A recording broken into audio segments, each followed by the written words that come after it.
Hello नमस्कार. तर माझ्या चॅनलच्या आणखी एका नवीन व्हिडिओमध्ये मी आपल्या सगळ्यांचं स्वागत करते.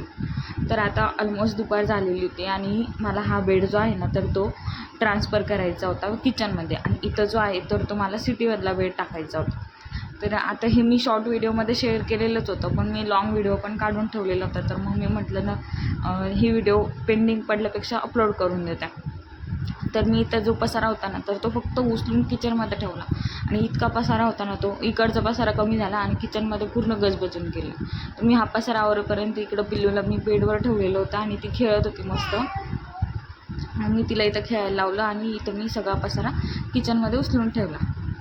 आता हे पाळण्याच्या बाजूला तो बेड शिफ्ट करायचा होता आणि मग इथं दुसरा बेड लावायचा होता. तर मग ते आवरेपर्यंत संध्याकाळ झाली होती आणि मग मला संध्याकाळची झाडझूड पण करायची असते. आता गावाकडं म्हटलं की 5-5:30ला लगेच झाडझूड करता आणि लवकर सगळं आवरून घेता. कारण की गावाकडं ना म्हणजे आमच्या इथं तरी अंधार पडल्यावर किंवा दिवस मावळायच्या आतच सगळी झाडझूड करतात. कारण की सगळे म्हणतात की अंधार पडल्यावर किंवा संध्याकाळच्या वेळेस ना लक्ष्मी येते. मग आपण काय करतो की झाडलं तर त्या जी येणारी लक्ष्मी असते तर तिला झाडून आपण बाहेर काढतो. त्याच्यामुळं मग लवकर झाडझूड करून घेतो आणि मग संध्याकाळी सगळे येतात पण.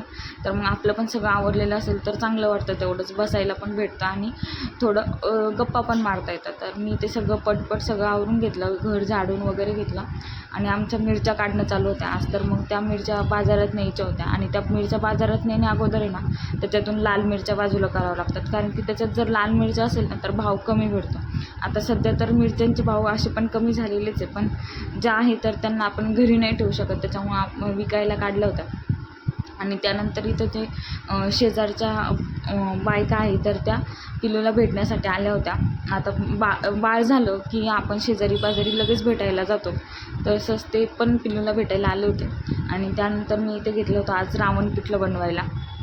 आता रावण पिठलं हे माझ्या सासऱ्यांना तर माझ्या हातचं खूप जास्त आवडतं, त्याच्यामुळं मी त्यांच्यासाठी हे रावण पिठलं करत होते. आता ते खूप दिवसानंतर करत होते, त्याच्यामुळं मग म्हटलं थोडं जास्तच आणि चांगलं करावं.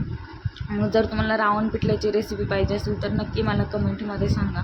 आणि व्हिडिओ आवडला असेल तर चॅनलला सबस्क्राईब करा, म्हणजे तुम्हाला माझे नवीन नवीन व्हिडिओची नोटिफिकेशन लगेच भेटेल. तर आपण भेटूया नवीन व्हिडिओमध्ये, तोपर्यंत बाय.